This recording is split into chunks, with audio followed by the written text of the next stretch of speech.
temporary well setup. Well, leach, pump on an extension cord running to the hose, which is going to the spigot in the house. And our little pump has a little pressure tank underneath of it and a pressure switch all integrated. And so you can see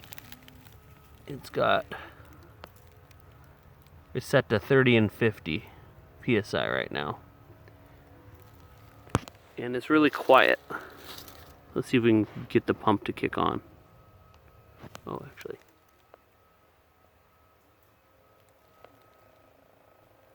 You can see the pressure's going down. Somebody's using water.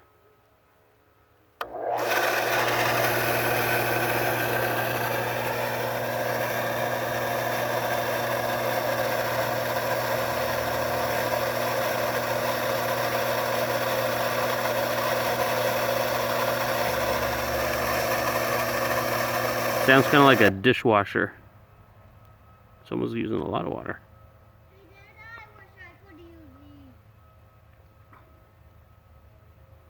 So that's the little well pump we're using right now. Oh.